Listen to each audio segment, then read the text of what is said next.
What's on, guys? Jason back to my channel. Tonight I'll be doing a review for Monday Raw. So yeah, tuned in.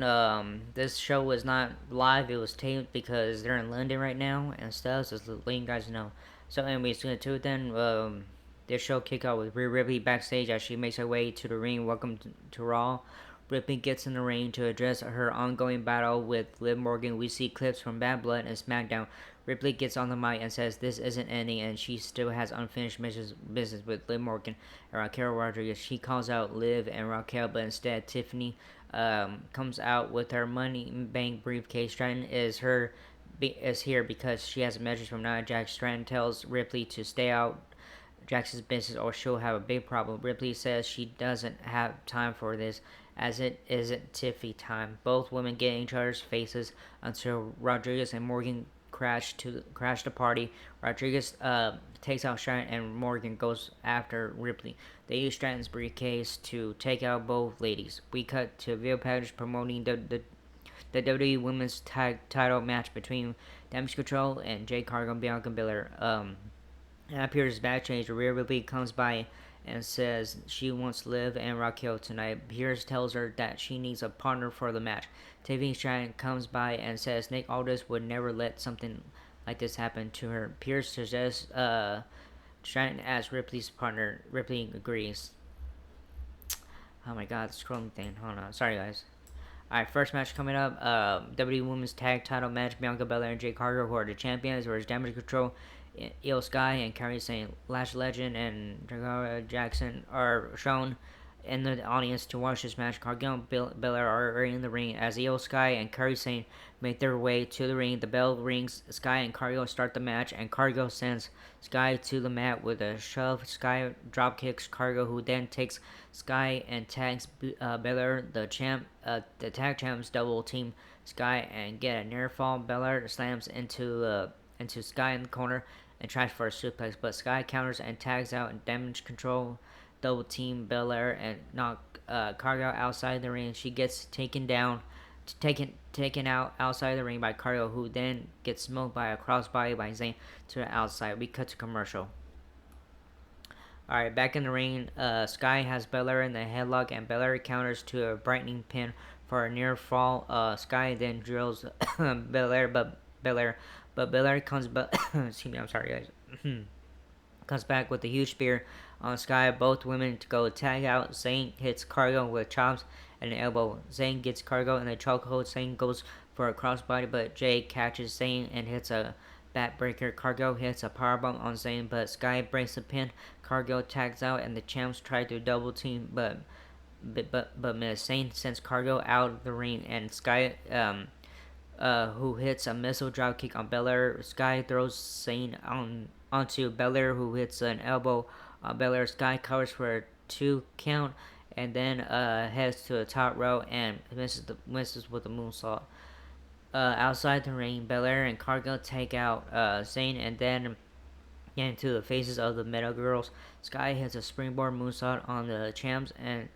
Sky then gets into the faces of the Metal Girls, and Lash Legend punches Sky. Sky gets back in the ring, and Belair hits the KOD for the win. So winners and still WWE Women's Tag Team Champions Bianca Belair and Jade Cargill.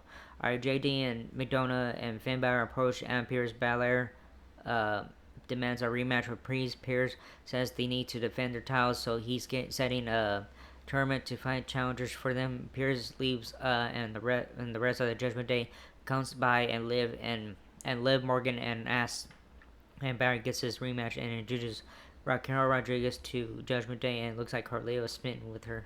That was funny.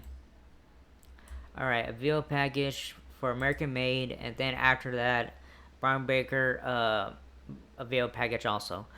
Alright, Adam Pearce sits down with Bronson Reed last Sunday. Pearce tells him that Reed has made a name of himself, but Reed's actions put WWE at risk. Reed apologizes and says if it wasn't for Rollins, he would have beaten Braun Strowman. Reed asks for a match against Seth Rollins because Reed wants a spotlight to show Pearce he's top guy. Alright, third match, World Tag Team Championship Tournament. First round match, Alpha Academy, Akira Tozawa and Otis with Maxine Dupree versus the War Raiders, Eric and Ivar. Ivar and Otis start the match, and Otis takes down Ivar with some clothesline and tags in Tozawa. Tozawa is slammed by Ivar, and Eric is tagged in, and they double team Tozawa. Eric takes out Otis and tags in Ivar, who squishes Tozawa out. Tozawa Otis comes back and takes down Eric and goes for the counter parry, but Ivar kicks him. Tozawa hits a missile drop kick, but then gets taken down by Eric. Eric holds up Tozawa, and Ivar comes off the top rope and squishes Tozawa for the win. Alright, so winners are the War Raiders. Seth Rollins is backstage, and Adam Pearce comes up to him and tells him he's apprehensive about giving Reed his match against Rollins. Pearce says Rollins has been injured and it worries Pearce. Rollins says he signed up for this, so give him this match against Reed. Rollins says there is a reason he's on top in the WWE because he slayed beasts and conquered kings, and he needs this fight because it'll keep him on top. Okay. We have 7 coming out with Cody Rhodes. We come back from commercial break to Cody Rhodes making his way to the ring. Rhodes says he's a traditionalist and he's honored to be in a city with so much wrestling history. He says there has been a recent history and something special happened in this ring not too long ago for that changed his life for the better. He says it was here when everyone first heard we want Cody. He thanks St. Louis for the love and support. Gunther comes out and interrupts Rhodes. Gunther gets on the mic and says he will usually come down and cut down his opponent, but there isn't much he can say about Rhodes that is negative. He says for the last little bit, Rhodes is carrying the for the WWE. Gunther says he has a lot of respect for Rhodes, but Rhodes loves to be everyone's darling. It's why Owens attacked him. Owens, everyone's friend is no one's real friend. Gunther asks Rhodes to bring his best to Crown Jewel. Rhodes says what Gunther thinks is his weakness is it's actually his strength. Rhodes says Gunther throws everything at his opponents, but they come back and he breaks. Rhodes says Gunther is a workhorse and respects Gunther, but he's never gone one-on-one with Rhodes. Gunther calls Rhodes a secondary champion. Rhodes says Gunther is now a frightening beast, and calling Rhodes a secondary champion makes no sense as he defeated the most dominant champion in WWE history, and he's already slain a frightening beast. Rhodes puts his hand out, and Gunther shakes his hand and leaves. Alright, we're taken back to last week where Xavier Woods lost to Jey Uso, and Woods' attitude towards Uso and Braun Breaker taking out Uso. Kofi Kingston and Woods backstage. Kingston tells Woods that if the roles were reversed, Uso would have helped them. Woods is upset that Kingston is calling all the shots. A video package from Dragon Lee plays. Alright, third match. Kofi Kingston versus Braun Breaker. Kingston is out first, followed by Breaker. The bell rings and Kingston attacks Breaker and beats on him in the corner. Breaker comes flying out of the corner and knocks Kingston down. Breaker continues to break down Kingston and punches him in the corner. Kingston is thrown into the opposite turnbuckle. The powerful Irish whip, and Breaker tries for another, but Kingston hits a springboard dropkick. Kingston tries to use his speed to get the best of Breaker, but he flattens Kingston and sends him outside the ring, and we cut the commercial. Back in the ring, Breaker has Kingston in a chokehold, and Kingston elbows his way out of the hold. Breaker punches Kingston and tries to charge at him into a turnbuckle, but Kingston moves and Breaker goes shoulder first into a turnbuckle. Kingston hits Breaker and hits a springboard crossbody for 1 count. Kingston hits the boom drop on Breaker and goes for trouble in paradise, but Breaker moves out of the way. Kingston hits the SOS for a 2 count, and Breaker is now clobbering Kingston in the corner. Kingston kicks Breaker in the temples and gets on the top rope and jumps and is caught, and Breaker hits the belly to belly. Breaker hits a spear on Kingston and covers for the win. So winner is Braun Breaker. Okay. After the match, Breaker goes to do more damage on Kingston, but Xavier Woods comes down to make the save, and Breaker leaves the ring as Woods is checking on Kingston. Breaker comes back and hit Woods, which makes Jey Uso come out and super kick Breaker, and then hits a spear on Breaker. Breaker tries to come back in the ring, and Uso knocks him down, knocks him back down. Ripley is backstage, and Dana Priest comes by and asks if she wants him to come out with her. She says she's good, and that Priest has taken care of the Judgment Day, and it's now time for him to get his title back. Priest says as long as Ripley has beef with the Judgment Day, he does as well, but she has right, and he needs to be champion. Jey Uso walks backstage and walks into his change room, and Jimmy Uso is there and asks if he has a second, and Jey turns around and walks away. Alright, fourth match, R-Truth versus The Miz. Truth is already in the ring when The Miz makes his way to the ring, and the bell rings, and R-Truth goes for a handshake, and The Miz shakes his hand, and before they lock up, the Final Testament come out, distracting Miz, allowing Truth to roll up The Miz for the win. So winner is R-Truth. After the match, Truth leaves the ring, and Karrion Kross tells AOP to get Truth, and they do, and throw him back in the ring, and The Miz hits the skull crushing finale.